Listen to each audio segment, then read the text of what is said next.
Hello, everyone. When people ask me, hey, so how are things in Ukraine? How are your parents doing? I know they're hoping for some comforting answer like, yeah, shit is going on in Ukraine and it's horrible, but my parents are safe. And I can't give them that answer. Nowhere in Ukraine is safe right now.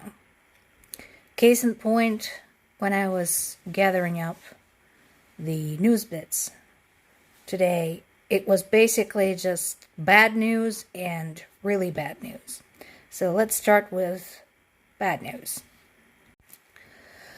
So Putin and Erdogan are having another round of talks in Sochi, and here's why I see it as a problem. Much like Russia, in the end, Turkey only has Turkey interests at heart. And so right now, I think Erdogan, who is known as his own autocratic leader, is trying to win points with NATO and EU, showing that, oh, look, see, I'm a diplomat, I am, making progress with Russia, and so on. In fact, no real progress has been made that would benefit anyone other than Russia. So there's been no reduction in military action. There's been no reduction in casualties, none of that. But he got the grain out, or the deal made, helped get the grain out. Now there's 3 grain ships that left Ukraine. And so he can point out at that and say, aha, see what I did. So I don't consider this particularly good news.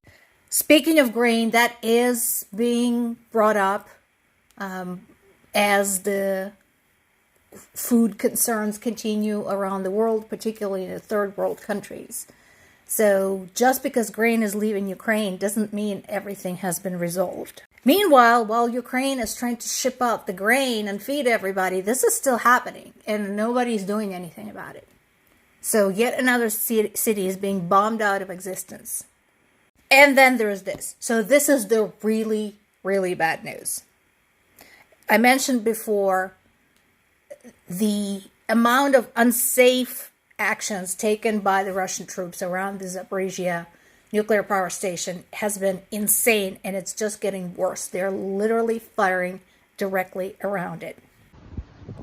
Here's the footage from just a few hours ago with lines brought down right next to the station. Thank you for watching.